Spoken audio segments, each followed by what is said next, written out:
नमस्कार, स्वागत है आप सभी का एनसीईआरटी के लाइव इंटरैक्टिव सेशन में। मैं हूं सिमरन सिंह और आप सभी दर्शक हमारा योग शक्ति का यह कार्यक्रम देख रहे हैं ई विद्या के चैनल नंबर 6 से 12 पर। हमसे जुड़ने का एक और ज़रिया है, आप सभी जानते हैं, हमारा यूट्यूब चैनल यानी एनसीईआरटी ऑफिशियल। और दर्शकों, प्रातः 8 बजे का समय हो चुका है आपकी घड़ी पर और हर रोज़ यानी मंडे टू सैटरडे 8 से 8:45 हम आपके लिए लेकर आते हैं योग शक्ति का हमारा यह खास कार्यक्रम। और इस कार्यक्रम के अंतर्गत हम आपको जानकारी देते हैं अलग अलग योग आसन, क्रियाओं और बहुत से महत्वपूर्ण प्राणायामों से भी आपको अवगत कराते हैं। साथ ही आपको ये भी बताते चलें कि इस कार्यक्रम का श्रेय जाता है आयुष मंत्रालय, भारत सरकार को। और एनसीईआरटी के सौजन्य से घर बैठे आप योग शक्ति का हमारा ये कार्यक्रम देख सकते हैं।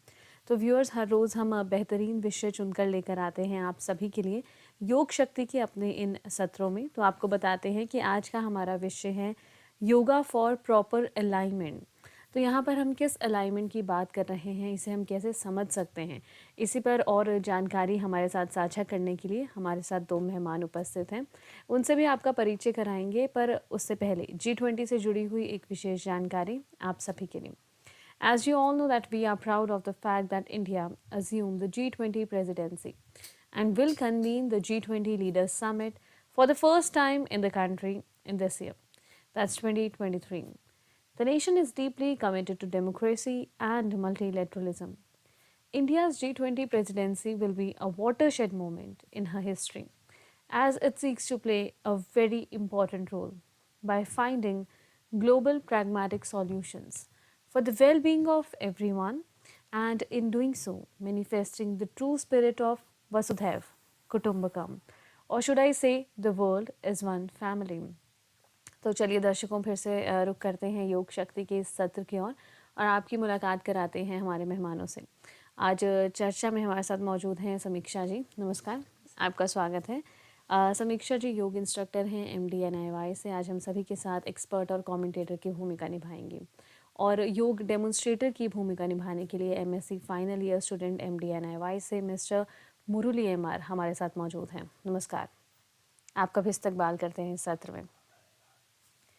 और दर्शकों, इस पूरे कार्यक्रम के दौरान यदि ऐसे कोई भी सवाल हैं जो आपके जहन में आते हैं, कुछ भी आप हमसे पूछना चाहते हैं, हमारे साथ साझा करना चाहते हैं, या कोई भी आपके सुझाव हैं जो आप हम तक पहुंचाना चाहते हैं, तो आप हमें कमेंट सेक्शन में कमेंट करके भी बता सकते हैं। अपने कमेंट्स और मैसेजेस एनसीईआरटी ऑफिशियल के कमेंट सेक्शन में दर्ज कराएं। इसके अतिरिक्त यदि आप टेलीविज़न के माध्यम से यानी ई विद्या चैनल्स के ज़रिए हमारे साथ जुड़े हुए हैं, तो आपकी स्क्रीन पर एक कॉन्टैक्ट नंबर फ्लैश हो रहा है। इसे ज़रूर नोट डाउन कीजिए। हमारा कॉन्टैक्ट नंबर है 8800440559 और एक आधिकारिक मेल आईडी आपके स्क्रीन पर mdniy@yahoo.co.in। इसके ज़रिए भी आप हम तक पहुंच सकते हैं। तो चलिए आप और हम मिलकर आगाज़ करते हैं योग शक्ति के इस सत्र का। तो समीक्षा मैम, जैसा कि हमने अपने दर्शकों को बताया कि आज हम योगा फॉर प्रॉपर अलाइनमेंट पर बातचीत करने वाले हैं। तो सबसे पहले तो मैं आपसे ये निवेदन करूँगी कि ये जो विषय है हमारा, इसे हमारे व्यूअर्स के लिए थोड़ा सा और आसान बनाएं, इलैबोरेट करें इस पे, और क्या क्या कारण होते हैं कि इम्प्रॉपर अलाइनमेंट बॉडी में हो जाता है। ठीक है जी। नमस्ते सभी को, मैं समीक्षा नेहरा। तो आज की चर्चा हम शुरू करते हैं। तो जैसे कि आप देख रहे हैं कि हमारा आज का टॉपिक है प्रॉपर अलाइनमेंट। तो उससे हम क्या समझते हैं? देखिए, पहले तो हमारी बॉडी है, तो वो दो चीजें हैं जो बहुत ज्यादा मेनली काम करती हैं प्रॉपर अलाइनमेंट के लिए। एक तो हमारा स्केलेटल सिस्टम, दूसरा मस्कुलर सिस्टम। अब जो हमारी मसल्स होती हैं वो दो तरह की मान लीजिए, एक स्टेबलाइजर होती है और एक मोबिलाइजर होती है। तो स्टेबलाइजर एक मुख्य तरह से जो मसल है पूरी बड़ी वाली, उसको स्टेबलाइजर बोलते हैं, जो होल्ड करके रखती है हमारी बोन्स को। ठीक है, पूरी हमारी बोन्स को और जो भी हमारा जो स्ट्रक्चर है उसको एनर्जी देता है, फिर होल्ड करता है एक ही पोस्चर में। उसके बाद जो मोबिलाइजर हैं वो छोटी छोटी मसल्स होती हैं डीप इनसाइड द, मतलब स्टेबलाइजर के अंदर नीचे होती हैं, जो कि मूवमेंट में कहीं ना कहीं हेल्पफुल होती हैं। तो अब आते हैं अलाइनमेंट के ऊपर कि वो कैसे खराब होता है हमारी बॉडी का। तो अगर जैसे अभी आप देख रहे हैं डेस्क जॉब होती है, या फिर बच्चों को भी बहुत दिन भर वो बैठे रहते हैं, पढ़ते रहते हैं या फोन चलाते रहते हैं, और हम लोग बैठते कैसे हैं? उल्टा सीधा, कि एक साइड बॉडी पे प्रेशर है, एक साइड पे नहीं है, पहले एक साइड से टेक ले ली, दूसरे साइड से ले ली, सीधा नहीं बैठते हैं। आजकल आप खुद से फील करते हो कि हम लोग सीधा नहीं बैठ पाते हैं, हमारा अलाइनमेंट चेंज होता रहता है, पोस्चर कभी इधर कभी उधर। दूसरा आप एग्जाम्पल ले सकते हैं, जैसे मेल अपने वॉलेट रखते हैं अपने बैक साइड में ना, तो उससे क्या होता है, एक साइड नीचे उठ गई है और एक साइड ऊपर ऊपर चले गई है, तो एक साइड पे तो प्रेशर है बहुत ज्यादा कि वो है ऊपर उठ गई है आपकी एक साइड हिस्सा, और दूसरा साइड नीचे चला गया है, तो वो भी क्या करेगा, इम्बैलेंस क्रिएट करेगा। तो अभी जानते हैं हम, हमारी जो ह्यूमन बॉडी होती है वो कुछ प्लेन्स में डिवाइड होती है। अगर हम बात करें अलाइनमेंट की, तो जैसे कि ट्रांसवर्स प्लेन होता है या सजाइटल प्लेन होता है। तो सजाइटल प्लेन क्या होता है, हमारी जो नेवल है उससे हमें काटता है एक तरह से, हमारी ऊपर की आधी बॉडी, ऊपर का हिस्सा और नीचे का लोअर लिम्ब। उसके बाद फ्रंटल प्लेन होता है कि हमारा जो आगे का हिस्सा है वो कटेगा आधे में और पीछे का हिस्सा होगा। ऐसे फ्रंटल हो गया, सजाइटल, ट्रांसवर्स और मीडियल प्लेन होता है कि हमारा राइट साइड और लेफ्ट साइड। तो आप खुद से भी महसूस कर सकते हैं कि आप कुछ काम तो होता है जो आप राइट साइड से बहुत अच्छे से कर लेते हैं लेकिन लेफ्ट साइड से उसको नहीं कर पाते। या फिर कुछ होता है कि आप, कोई कोई लोग फील कर पाते हैं कि वो चल रहे हैं तो लेफ्ट साइड से आप ज्यादा स्लो, मतलब आपका पैर थोड़ा पीछे पड़ता है और राइट साइड से थोड़ा आगे पड़ता है।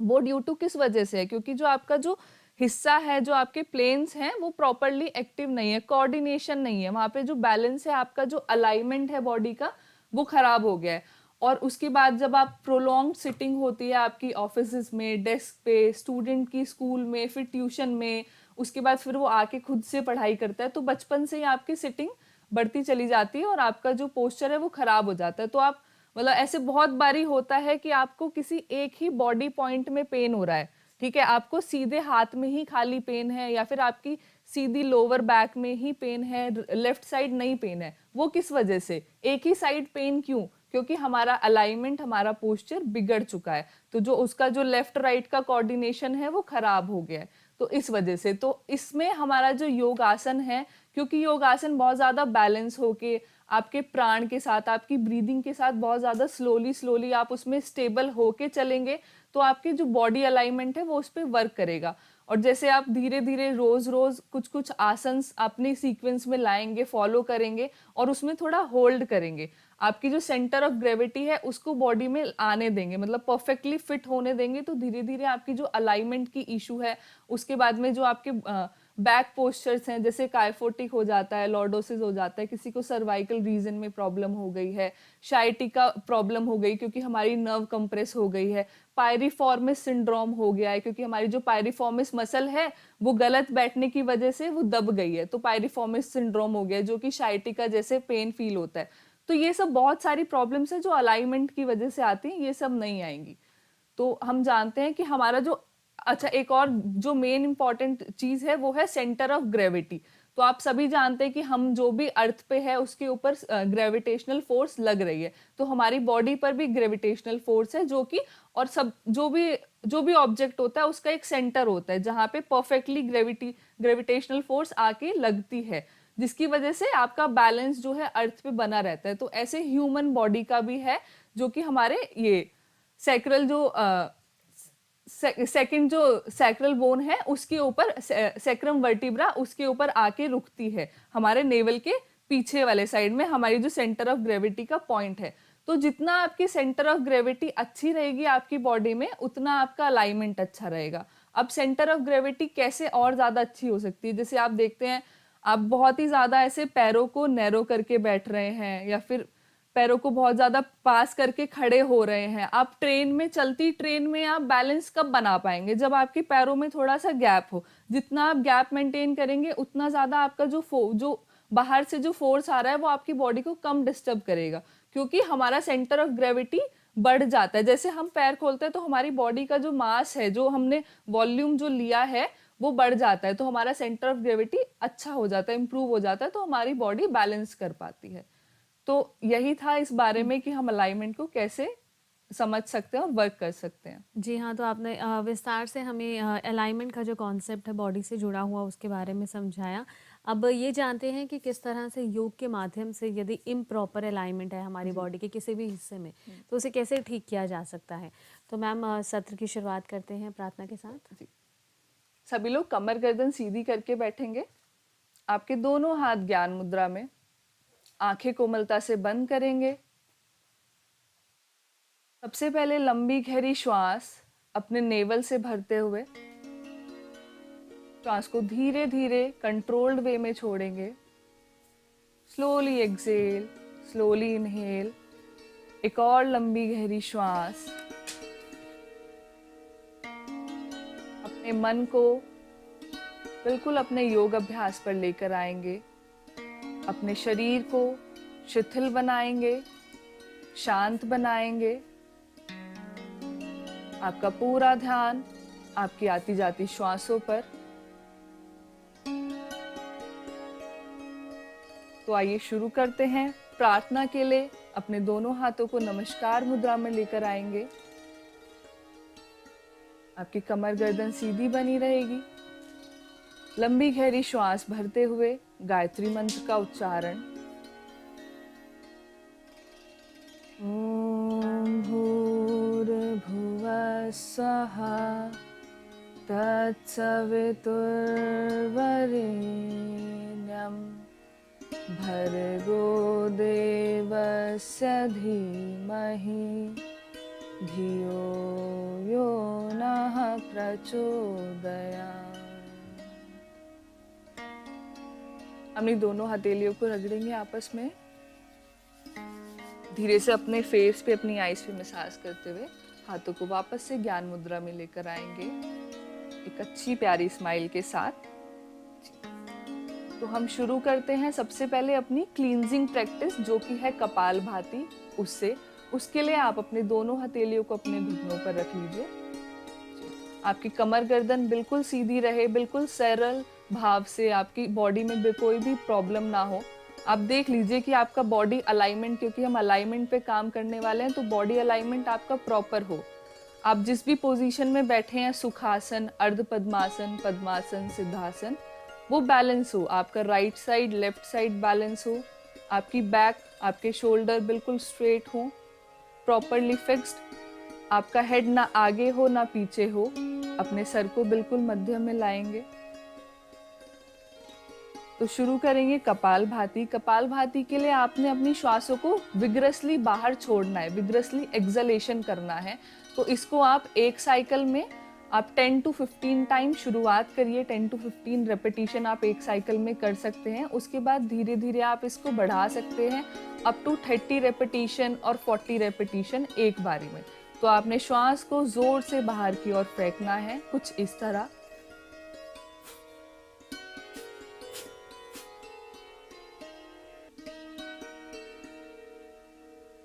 कोशिश करिए कि आपका जो पेट है वो बिल्कुल आपकी स्पाइन से जाके पीछे टच हो। आपकी श्वास की आवाज आपको बाहर तेजी से आए।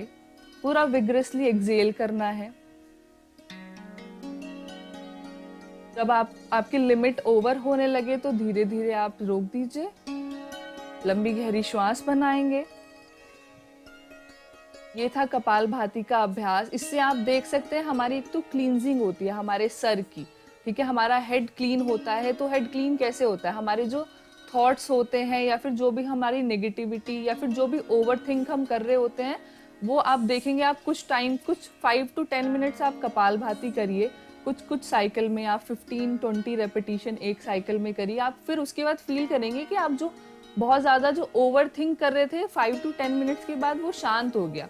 आपके जो थॉट्स थे वो चले गए हैं। तो हमारा मन शांत हो जाएगा, हमारा मस्तिष्क शांत हो जाएगा। तो हमारा योगाभ्यास में बहुत ज़्यादा मन लगेगा। तो अब हम चलेंगे अपने आसनास की तरफ, जो कि सबसे पहले हमारा स्टैंडिंग आसन होगा, ताड़ासन। उसके लिए अपने मैट पे खड़े हो जाएंगे स्ट्रेट। तो शुरू करते हैं। ताड़ासन के लिए अपने पैरों में थोड़ी सी दूरी बनाकर रखें बस। अपने दोनों पंजों को नजदीक लेकर आएं। आपके दोनों हाथ आपके बगल में, थाइस के नेक्स्ट में। ये हमारी समावस्था है किसी भी आसन में, किसी भी खड़े होकर आसन में जाने के लिए। अब यहीं से सामने की ओर से दोनों हाथों को उठाएंगे 90 डिग्री पर। पहले अपने सारे फिंगर्स को क्रॉस करेंगे जी। अपनी हथेलियों को ऊपर की तरफ खोल दीजिए। अब धीरे से हाथों को ऊपर लेकर जाएंगे, बिल्कुल स्ट्रेट। अब यहाँ पर पहले आपने फोकस करना है अपनी अलाइनमेंट पे। सबसे पहले तो हम पैरों से स्टार्ट करेंगे कि जो आपका जो प्रेशर है बॉडी का वो दोनों पैरों पे इक्वल हो, आपके राइट साइड भी लेफ्ट साइड भी। फिर आप देखिए अपनी कमर को बिल्कुल स्ट्रेट रहे, ना आगे की तरफ आपका पेट निकला हो, ना पीछे की तरफ आपकी बैक निकली हो, बिल्कुल स्ट्रेट पोस्चर। दूसरा चलेंगे अपने कंधों की तरफ, आपके कंधे आपके हाथ बिल्कुल स्ट्रेट हो, कान से लगे हुए आपके हाथ ऊपर तरफ उठे हो। अपने सर को देख लीजिए, ना आगे झुका हो ना पीछे हो, बिल्कुल मिडल में हो। जी, तो ये हुआ हमारा प्रॉपर अलाइनमेंट। तो अब हम शुरू करेंगे, धीरे धीरे श्वास भरते हुए अपने पंजों पर उठेंगे, एड़ियां उठाएंगे आगे की तरफ। अब आपने बैलेंस ढूंढना है अपनी बॉडी का। तो हमारा बैलेंस कहाँ लाई करता है? हमारे नेवल पर। तो कोशिश करिए, सामने आपकी दृष्टि होगी, बिल्कुल सामने एक पॉइंट पर बैलेंस ढूंढिए बॉडी का। जितना आप सामने देखेंगे किसी एक पॉइंट पर, उतना आपका कंसंट्रेशन बढ़ेगा। धीरे धीरे श्वास छोड़ते हुए वापस आ जाएंगे। हाथों को खोल दीजिए, साइड से सामने नीचे ले आइए समअवस्था में। तो ये था हमारा ताड़ासन। इसमें आप फील कर पा रहे थे कि आपका जो सेंटर ऑफ ग्रेविटी है नेवल पर, वो एक्टिव हो रहा है, क्योंकि हम बैलेंस बना रहे हैं। तो हम चलते हैं अपने अगले आसन की ओर, जो कि है वृक्षासन। उसके लिए भी समअवस्था में खड़े हो जाएंगे। जी, हम पहले राइट साइड से स्टार्ट करेंगे। तो धीरे से आपने अपना राइट पंजा उठाना है, अपनी लेफ्ट थाई पर रखिए। हाँ, अब धीरे से जब आपका बैलेंस बन जाए तो साइड से हाथों को उठाते हुए ऊपर नमस्कार मुद्रा में होल्ड करेंगे इस आसन में। अब यहाँ पे भी आपने क्या ध्यान देना है कि आपका बैलेंस बना रहे, आप इधर उधर नहीं जाना है आपने ज्यादा। अगर आपसे बैलेंस नहीं हो रहा है तो सिर्फ आप पहले अपने पैरों को बैलेंस करेंगे, होल्ड करेंगे वहां पे। अब यहाँ पे आप देख पा रहे हैं कि आपकी सेंटर ऑफ ग्रेविटी थोड़ी सी लेफ्ट साइड में शिफ्ट हो गई है। तो ये आपका बैलेंस, क्योंकि जितना ज्यादा आप अपनी बॉडी पे बैलेंस पे काम करेंगे, आपका अलाइनमेंट सही होने लगेगा। धीरे धीरे अपने हाथों को खोल लीजिए वापस। धीरे से पैर को खोल लीजिए, राइट पैर को दूसरे साइड से दोहराएंगे। लेफ्ट पंजे को राइट थाई पर रखेंगे। हाँ, धीरे से अपने पहले यहाँ पे पैरों पे बैलेंस बनाने के बाद धीरे से अपने दोनों हाथों को साइड से उठाते हुए ऊपर नमस्कार मुद्रा में होल्ड करेंगे। सामने किसी भी एक पॉइंट पर जितना आप कंसंट्रेट करेंगे उतना आपका बैलेंस अच्छा होगा। और बैलेंस का एक और की है कि आपका जो पैर का अंगूठा है नीचे वाला, तो पैर के अंगूठे में जितना इनर साइड अपनी प्रेशर को डालेंगे उतना आपकी बॉडी बैलेंस कर पाएगी। अब आप देख पा रहे हैं यहाँ पे हम अपनी बॉडी अलाइनमेंट पे काम कर रहे हैं। आपकी थाइज मसल स्ट्रांग हो रही है, आप अपनी बॉडी का बैलेंस ढूंढ रहे हैं। तो जिनका भी लेफ्ट राइट शिफ्ट हो रखा है अलाइनमेंट, वो यहाँ पे प्रॉपरली बैलेंस हो पाएगा, क्योंकि हम लेफ्ट और राइट दोनों साइड से ये चीज करेंगे। धीरे से वापस आ जाएंगे, हाथों को खोल लीजिए नीचे की तरफ, पैरों को धीरे से खोल लीजिए, समअवस्था में विश्राम करेंगे। जी, लंबी गहरी श्वास लेकर छोड़ दीजिए, बिल्कुल शिथिल शरीर, मन शांत। अब हम चलते हैं अपने अगले आसन की ओर, जो कि है वीरभद्र आसन सेकंड। जी, उसके लिए आपने 4 to 5 फीट का अपने दोनों पंजों में गैप बनाना है। सीधे सामने देखिए। अब पहले यहाँ पे हम अलाइनमेंट देखेंगे, क्योंकि बहुत सारे लोगों को क्या होगा कि राइट पंजा ज्यादा खुला है, दूर है, और लेफ्ट पंजा कम है। हमारा मेन फोकस होगा कि हमारा जो सेंटर ऑफ ग्रेविटी है वो नेवल से इधर ना जाए ना इधर जाए। तो हमारा जो राइट और लेफ्ट पंजे की जो खुलने की दूरी है हमारे मीडियल पोर्शन से, वो इक्वल होनी चाहिए। आप पहले देख लीजिए, अपने पंजों का स्तर बिल्कुल इक्वल रखिए, ना आगे हो आपका पैर ना पीछे हो, बिल्कुल एक सेम लाइन में होना चाहिए। दूसरा आप देखेंगे अपनी लोअर बैक को, ना आगे निकली हो ना पीछे निकली हो, बीच में रहेंगे। आपके कंधे, आपका सर ना आगे हो ना पीछे हो, एक लाइन में बनाकर रखेंगे। तो ये हुई हमारी अलाइनमेंट की बात। अब हम आसन की ओर चलते हैं। उसके लिए अपने दोनों हाथों को धीरे से उठाइए 90 डिग्री पर। जी हाँ, अब अपने राइट पंजे को बाहर की तरफ खोल देंगे 90 डिग्री पर। जी, अब धीरे से अपने जो राइट नी है उसको आपने फोल्ड करना है कि आपका जो राइट पंजा है उसी के ऊपर आपका राइट नी हेल्ड करे, और पीछे वाला पैर आपका बिल्कुल स्ट्रेट होगा। अब धीरे से आपकी नजर, आप अपनी गर्दन को राइट साइड घुमा लीजिए, अपने राइट हथेली की तरफ आप होंगे। जी, तो ये हमारी बॉडी अलाइनमेंट सही करने के लिए बहुत ज़्यादा अच्छा आसन है। आप देख पा रहे हैं कि कैसे हम अपना बैलेंस ढूंढ सकते हैं। हमने अपनी सेंटर ऑफ ग्रेविटी को होल्ड करके रखना है। आपकी सेंटर ऑफ ग्रेविटी इसमें थोड़ा राइट साइड की तरफ जाएगी जी। होल्ड करके रखिए। आपकी थाइज यहाँ पे स्ट्रेंथन हो रही है, आपकी बैक मसल्स, आपका एब्डोमेन स्ट्रांग हो रहा है। धीरे धीरे वापस आ जाएंगे, पंजों को सीधा कर लीजिए। अब दूसरे साइड से दोहराने के लिए अपने लेफ्ट पंजे को खोल दीजिए। जी हाँ, अपने लेफ्ट नी को मोड़िए। आपके लेफ्ट पंजे के ऊपर आपका लेफ्ट नी आए, पीछे वाला पैर बिल्कुल स्ट्रेट, आपकी दृष्टि आपके लेफ्ट हथेली पर। यहाँ पे आपको अपनी बॉडी अलाइनमेंट को बिल्कुल स्ट्रेट रखना है। आपने कमर से नहीं झुकना है, आपने सिर्फ घूमना है। अपनी कमर को ना आगे निकालें ना पीछे निकालें। एक समावस्था में रोक कर रखें। धीरे धीरे वापस आ जाइए। पंजे घुमा लीजिए, हाथ नीचे, वापस समावस्था में। तो ये था हमारा वीरभद्र आसन। इसको आप 4 to 5 टाइम्स करिए दोनों साइड से। तो जैसे आप इसको करेंगे तो आप धीरे धीरे, अब जब आपकी स्लो ब्रीदिंग होगी और आप थोड़ा होल्ड करने की कोशिश करेंगे तो आप पाएंगे कि आपका सेंटर ऑफ ग्रेविटी जो बिगड़ा हुआ था वो धीरे धीरे बॉडी में रिगेन हो रहा है। आपकी जो मसल्स इधर उधर थी या फिर जो आपका जो बैड पोस्चर था वो अलाइन हो रहा है। ठीक है, तो अब हम चलते हैं अपने अगले आसन की ओर, जो कि है पार्श्व कोण आसन। तो उसके लिए वापस से अपने पंजों में गैप बना लीजिए 4 to 5 फीट जी। आपकी बॉडी अलाइनमेंट पे पहले देखेंगे। आपके पंजे बिल्कुल सीध में होने चाहिए, दोनों साइड इक्वली ओपन होने चाहिए। आपका पैर आगे पीछे नहीं होना चाहिए। आपकी बैक बिल्कुल स्ट्रेट होनी चाहिए, ना आपका पेट आगे निकला हो ना आपकी लोअर बैक पीछे की तरफ हो। हंच नहीं बनाना है। आपके शोल्डर स्ट्रेट होने चाहिए जी। अब पार्श्व कोण आसन के लिए पहले दोनों हाथों को उठा लीजिए 90 डिग्री। हाँ, अब हम राइट साइड से करेंगे। तो पहले राइट हथेली को राइट पंजे की ओर लेके जाएंगे। पंजे को बाहर की ओर खोल लीजिए, घुटना मोड़ते हुए राइट हथेली को नीचे आपके पंजे के आगे रखेंगे, बिल्कुल स्ट्रेट।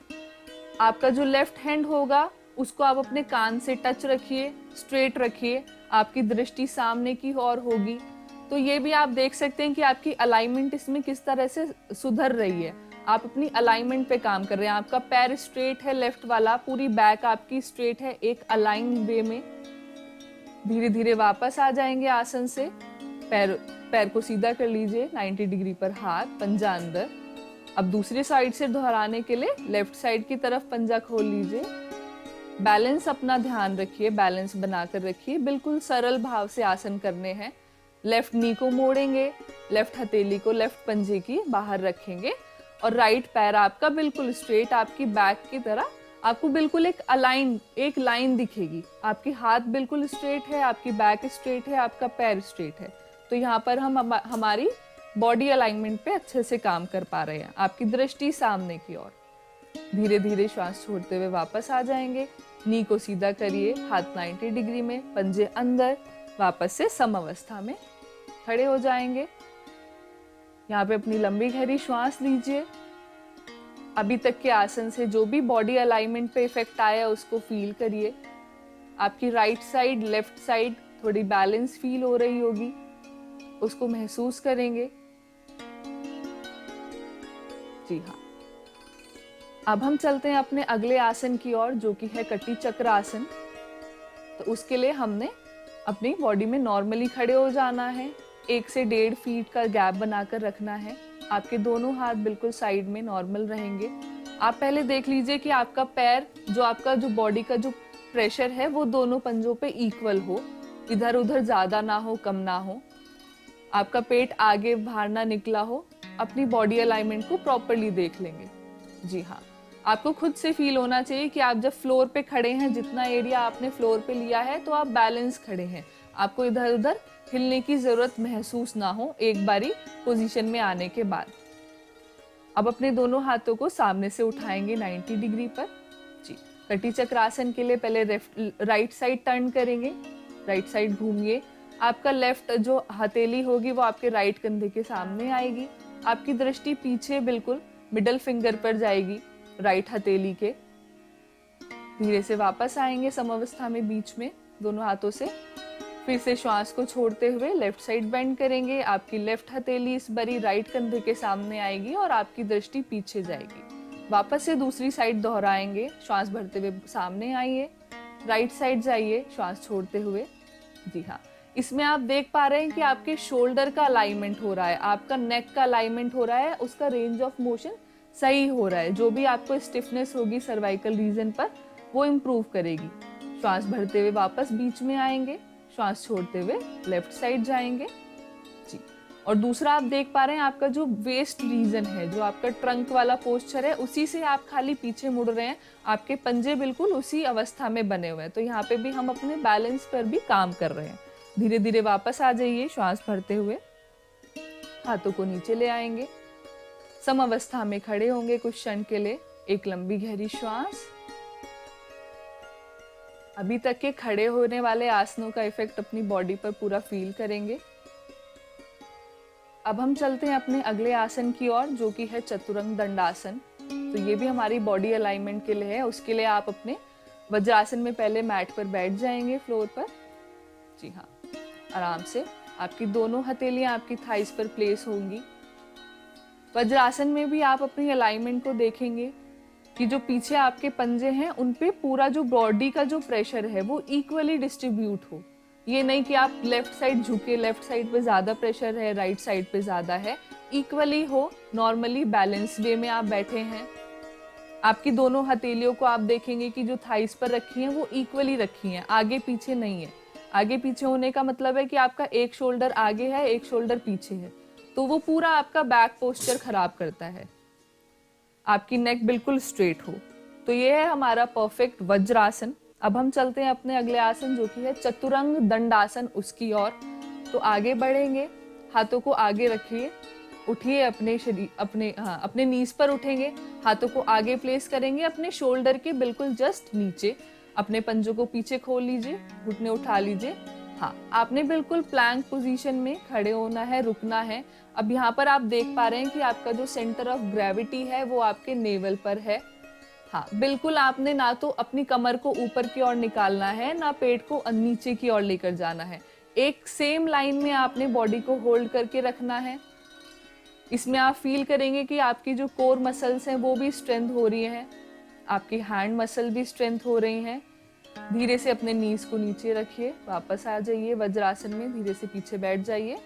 जी हाँ, तो ये था हमारा चतुरंग दंडासन। इसमें आपने देखा कि कैसे आप जब अलाइन होंगे, एक लाइन में जाएंगे, तो आपका जो बॉडी अलाइनमेंट है वो इम्प्रूव करेगा। यहाँ पे भी एक और बात है कि अब जब आप इसमें चले गए हैं चतुरंग दंडासन में, तो आप फील कर पाएंगे कि आपका जो प्रेशर है बॉडी का वो लेफ्ट हैंड पे ज्यादा आ रहा है या राइट हैंड पे ज्यादा आ रहा है। तो उसको बैलेंस करने की कोशिश करिए, क्योंकि बहुत लोगों का होता है कि लेफ्ट साइड ज्यादा एक्टिव होती है, राइट साइड नहीं होती है। तो वहां पे आप अपने बैलेंस को ढूंढिए, अपनी बैलेंस को रीगेन करिए अपनी बॉडी में। अब हम चलते हैं अपने अगले आसन की ओर, जो कि है मार्जरी आसन। तो उसके लिए वापस से आप अपने नीज पर उठ जाएंगे आगे की ओर, नीज में दोनों में गैप करेंगे। फिर से आपकी जो हथेली होंगी वो आपके शोल्डर के नीचे आएंगी, जस्ट शोल्डर के नीचे। जी हाँ, तो यहाँ पे श्वास को भरते हुए आपने सर को ऊपर उठाना है और बैक में हंच बनाना है, लोअर बैक में प्रॉपरली। इसको होल्ड करके रखिए, जितना पॉसिबली है आप ऊपर देखने की कोशिश करेंगे। लोअर बैक का हंच उतना ज्यादा डीप बनाएंगे। इसमें आप फील कर रहे हैं कि आपका जो सेंटर ऑफ ग्रेविटी है जो नेवल पर है वो इजीली आप रीगेन कर पा रहे हैं। फील करिए कि आपका राइट और जो लेफ्ट पाम पे जो प्रेशर है वो प्रॉपर रहे, बैलेंस रहे, एक साइड कम एक साइड ज्यादा ना हो। धीरे से श्वास को छोड़ते हुए अपनी चिन को नीचे लगाएंगे स्टर्नम पे, अपनी बैक को ऊपर की ओर निकालिए और आपकी दृष्टि यहाँ पे नेवल पर रहेगी। नाभि की ओर देखने की कोशिश करेंगे। जी हाँ, यहाँ पर भी आपने जो अपनी बैक ऊपर निकाली है, तो एक तो आपकी जो मसल्स हैं वो स्टिफनेस उनकी दूर हो रही है, रिलैक्स हो रही है, वो फ्लेक्सिबिलिटी आएगी। ऊपर से जो आपको जो लोअर बैक मसल्स में जो पेन होता है उस पर भी काम हो रहा है। वापस से श्वास भरते हुए ऊपर देखेंगे, लोअर बैक में हंच बनाएंगे, नीचे बिल्कुल डीप हंच बनाएंगे। यहाँ पे अपने अलाइनमेंट को फील करिए, आपका राइट नी लेफ्ट नी प्रॉपरली बैलेंस्ड हो। दोनों पर सेम वेट आ रहा हो, आपकी हथेलियों पर सेम वेट आ रहा हो। श्वास छोड़ते हुए वापस से चिन को स्टर्नम से टच करेंगे, अपनी कमर को ऊपर की ओर निकालेंगे, पूरा जितना कर्व निकल सकता है। आपकी दृष्टि यहाँ पे आपकी नाभि पर होगी। जी हाँ, अभी हम चलेंगे अपने अगले आसन की और इसी में समावस्था में आ जाइए, इसी में बने रहिए। अब हम चलेंगे अधोमुख श्वान आसन के लिए। तो उसके लिए अपने पंजों को वापस पास कर लीजिए, अपने जो नीज में जो गैप था उसको पास कर लीजिए। हाँ, यहीं से अपने नीज को स्ट्रेट उठाएंगे ऊपर की ओर, पंजे टिकाइए, नीज को ऊपर उठाइए। हाँ, अपने सर से आपने पीछे देखना है, जितना पॉसिबल है उतना ज्यादा। अब यहाँ पे आप देखेंगे आपका ध्यान कहाँ होना चाहिए कि आपके पैर बिल्कुल स्ट्रेट हो, आपकी बैक मसल्स, आपका जो स्टमक रीजन है, जो पेल्विक रीजन है, उसकी मसल्स बिल्कुल काम कर रही हो परफेक्टली। आपका जो सेंटर ऑफ ग्रेविटी है नेवल पर, वो थोड़ा सा नीचे की तरफ इसमें जाएगा, तो आप फील करें कि आप बैलेंस कर पा रहे हैं। आपकी हथेलियां बिल्कुल आपके कंधों के नीचे बनी हो। जी हाँ, धीरे से वापस आ जाइए शशांक आसन में। नीज को मोड़ते हुए अपने पीछे पंजों पर बैठना है, सर को नीचे लगाएंगे, बिल्कुल रिलैक्स छोड़ दीजिए बॉडी को। डीपली इनहेल और एक्सहेल करना है। अभी तक के किए हुए आसन का इफेक्ट फील करेंगे। अब हम चलेंगे अपने अगले आसन की ओर, जो कि है गौमुख आसन। तो उसके लिए हमने यहाँ से पीछे उठ जाइए, वज्रासन में बैठेंगे। जी हाँ, वज्रासन में बैठेंगे, बिल्कुल बैलेंस वे में। आपका बॉडी वेट राइट और लेफ्ट पे बिल्कुल इक्वली डिस्ट्रीब्यूटेड हो, ध्यान रखिए।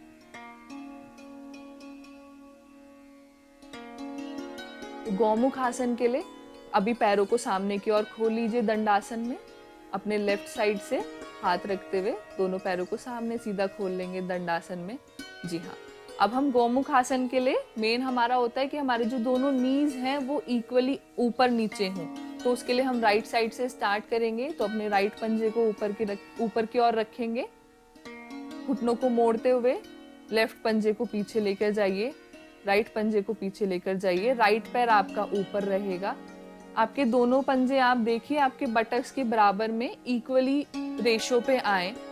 आपका राइट नी और लेफ्ट नी ऊपर नीचे हो, बिल्कुल इक्वली। जी, अभी यहाँ पे आपने देखना है कि जो आपका जो राइट बटक और जो लेफ्ट बटक पे जो प्रेशर है बॉडी का, वो इक्वल हो, इधर उधर ना हो। अपना बैलेंस बिल्कुल ठीक कर लीजिए पहले। जी, अब हाथों की पोजीशन के लिए, क्योंकि हमारा राइट पैर ऊपर है तो राइट हाथ ऊपर से उठाएंगे, पीछे लेकर जाइए।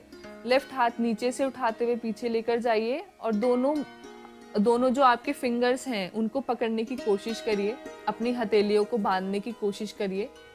दृष्टि आपकी सामने की ओर, आंखें बंद कर लीजिए। इसी अवस्था में अपनी श्वासों पर अपना ध्यान लेकर जाएंगे।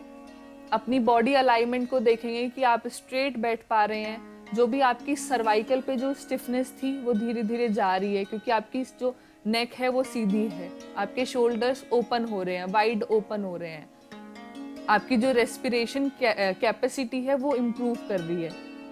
अपनी आती जाती श्वास को देखते रहिए इसी आसन में।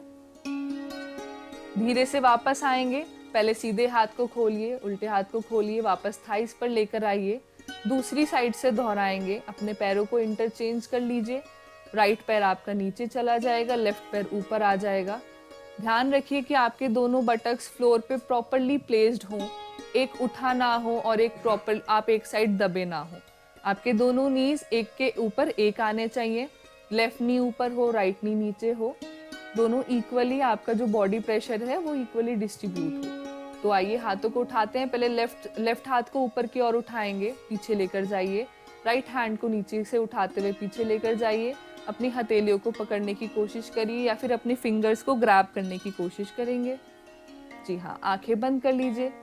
आपका जो बिल्कुल गर्दन है, आपकी नेक है, वो बीच में रहे, आगे पीछे ना रहे, लेफ्ट राइट ना रहे, बिल्कुल सेंटर में रहे। आपकी सेंटर ऑफ ग्रेविटी नेवल पर बनी रहे और आपका ध्यान आपकी श्वासों पर। आप अपने बॉडी अलाइनमेंट को देख पा रहे हैं कि आपके जो बटक्स हैं वो फ्लोर पर प्रॉपरली प्लेस्ड हैं, ऊपर नीचे ना हो। धीरे से वापस आएंगे, हथेलियां खोल दीजिए, दोनों हथेलियां आपकी थाइस पर रखेंगे, धीरे से पैरों को खोल लेंगे सामने दंडासन में। जी हाँ, अब वापस से लेफ्ट साइड से दोनों पैरों को लेफ्ट साइड से बेंड करके वज्रासन में आ जाइए। दोनों हथेलियां आपकी थाइस पर रखेंगे। जी हाँ, बिल्कुल रिलैक्स हो जाइए। लंबी गहरी श्वास भरिए, inhale exhale slowly and deeply. अपनी ब्रीदिंग पर कंट्रोल करिए, क्योंकि जितना आप अपनी ब्रीदिंग पर कंट्रोल बनाएंगे उतना ज़्यादा आप अपने बैलेंस पर कंट्रोल बनाएंगे। और जैसे जैसे आपका बैलेंस इंप्रूव होगा, आपकी राइट साइड लेफ्ट साइड, आपका आगे वाला हिस्सा पीछे वाला हिस्सा इम्प्रूव होगा, आपका बॉडी अलाइनमेंट इम्प्रूव होगा। जो भी अनचाहे जो दर्द आते हैं, आपकी कमर में आ गया, आपके कंधे में आ गया, गर्दन में आ गया, वो ड्यू टू आपके बैलेंस की वजह से आते हैं, क्योंकि जो आपका बॉडी कोऑर्डिनेशन है वो काम नहीं कर रहा है, क्योंकि आप बहुत ज़्यादा इधर गलत तरीके से बैठते हैं, गलत तरीके से चलते हैं। तो उस पर थोड़ा ध्यान बनाइए। वज्रासन में बैठे हुए अपनी श्वासों को बिल्कुल नॉर्मल करिए। लंबी गहरी श्वास भरिए, लंबी गहरी श्वास छोड़ेंगे। तो अब हम चलते हैं अपने अगले आसन की ओर, जो कि है शीर्ष आसन। तो उसके लिए दोनों हाथों को आगे रखेंगे, अपने फिंगर्स को क्रॉस करने के बाद जी नीज पर रहेंगे पहले। अब यहाँ पे अपने सर को अपने हाथों के बीच में प्लेस कर लीजिए प्रॉपरली। आपका जो अप साइड है जो हेड का, उसको प्लेस करेंगे। दोनों पैरों को सीधे कर लीजिए, नीज को बिल्कुल स्ट्रेट, बैक को स्ट्रेट, पंजों से आगे चलकर आएंगे जितना पॉसिबल है। अब धीरे धीरे एक पैर को ऊपर उठाइए, बैलेंस ढूंढिए, दूसरे पैर को ऊपर उठाइए, धीरे से बैलेंस ढूंढिए, धीरे धीरे ऊपर की ओर बढ़ेंगे, पैरों को सीधा खोलते रहिए। तो इसमें आप देख पा रहे हैं कि अगर आपका सेंटर ऑफ ग्रेविटी बिगड़ा होगा तो आप ये आसन कर ही नहीं पाएंगे। तो इसको करने के लिए आपको प्रैक्टिस करनी पड़ेगी, अपने बैलेंस को ढूंढना पड़ेगा। और सबसे मेजर रोल यहाँ पे प्ले करती है आपकी ब्रीदिंग।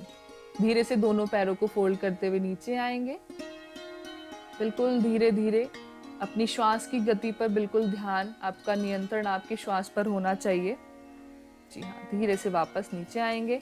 शशांक आसन में रिलैक्स करेंगे, हाथों को आगे खोल लीजिए। जी हाँ, अपनी लंबी गहरी श्वास पर ध्यान देंगे, अपनी श्वास को नॉर्मल करेंगे। तो ये था हमारा शीर्ष आसन।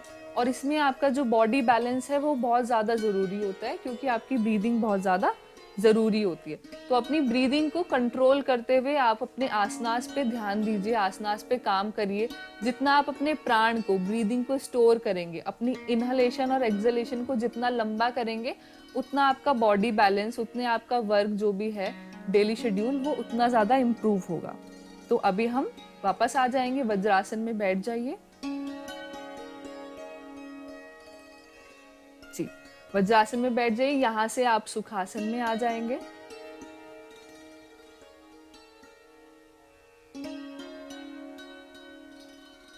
के दोनों हाथ ज्ञान मुद्रा में, दोनों हाथ ज्ञान मुद्रा में। आपका थंब और जो आपकी इंडेक्स फिंगर है उसके टिप्स को आपने जोड़ना है। बिल्कुल सीधे बैठिए। आपके राइट बटक लेफ्ट बटक का जो भी प्रेशर है वो इक्वली डिस्ट्रीब्यूट हो। आपकी बैक स्ट्रेट हो, आपका सर, आपकी जो गर्दन है ना आगे झुकी हो ना पीछे झुकी हो, बिल्कुल इक्वली डिस्ट्रीब्यूटेड आपका बॉडी वेट हो। तो अभी हम चलते हैं अपनी ब्रीदिंग प्रैक्टिस की तरफ। तो उसमें हम सबसे पहले भ्रामरी प्राणायाम करेंगे। तो उसके लिए आपने भौरे की तरह गुंजन करना होता है। श्वास भर के श्वास छोड़ते हुए आपने भौरे की तरह गुंजन करना है। तो उसके लिए हम अपने कानों को बंद करेंगे। और जब आप प्रोसेस में हो भ्रामरी प्राणायाम के, तो कोशिश आपकी यही रहनी चाहिए कि आपके कान बिल्कुल बंद हो, आपको बाहर की आवाज़ अंदर नहीं आनी चाहिए, आपकी आंखें बंद हो। और इसमें आप जब भ्रामरी प्राणायाम ओवर हो जाए तो आप अपनी आंखें एकदम से नहीं खोलेंगे, कुछ क्षणों के लिए बंद रखिए, फिर उसके बाद खोलेंगे। जी हाँ, तो शुरू करते हैं। अपने दोनों अंगूठों से अपने कान बंद कर लीजिए। अपनी चारों फिंगर्स को अपनी आईज पर प्लेस कर लीजिए। जी हाँ, अब श्वास भरेंगे, श्वास छोड़ते हुए भौरे की तरह गुंजन।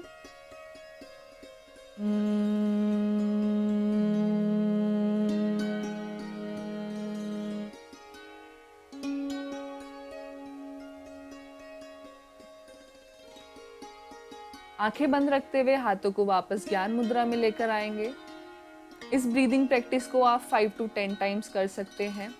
प्राणायाम को, ये सबसे सूदिंग इफेक्ट है। आपके जो भी स्ट्रेस है, जो भी आपके ऊपर प्रेशर है, जो भी आपके बॉडी पेन है, ये भी क्योर करेगा धीरे धीरे से। आप भ्रामरी प्राणायाम को 5 to 10 टाइम्स नॉर्मली सब लोग इसको कर सकते हैं। तो ये था हमारा योग for proper alignment.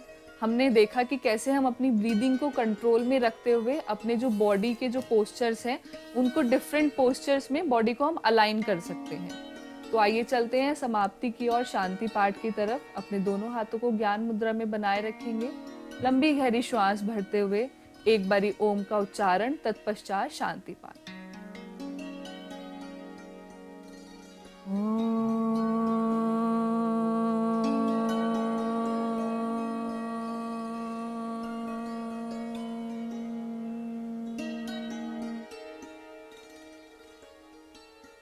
Shanti Shanti Shanti.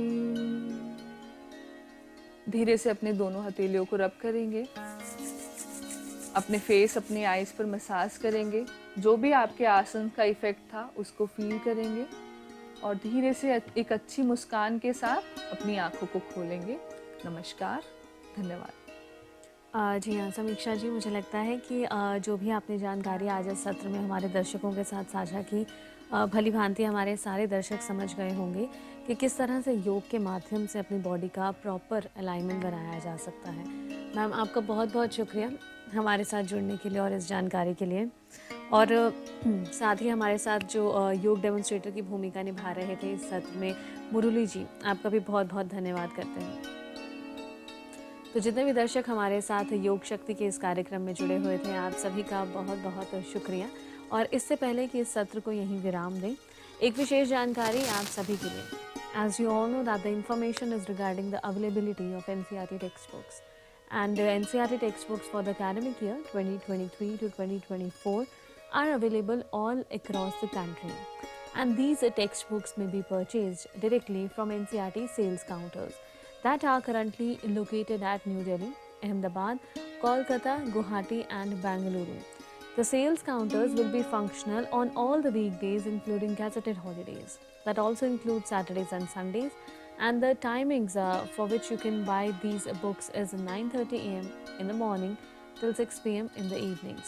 So you may place an order online for NCERT textbooks through the website that's flashing on your screens as a ticker. It is www.ncertbooks.ncert.gov.in. And if you would like to download the soft copy or the PDF version of NCERT textbooks, then it can always be done through NCERT, Diksha, ePathshala and our mobile application. In order to explore more about authorized vendors, feel free to connect with us through NCERT website and also explore NCERT's website, that would be www.ncert.nic.in. Once again, thanking all of you for being a part of this conversation, and right at 10:30 a.m. we will be back with another session. As you all know that under G20 presidency, CIT NCERT has been running special sessions under G20 Bhagidari. So stay connected and keep watching eVidya channels and stay tuned for our next program. Namaskar.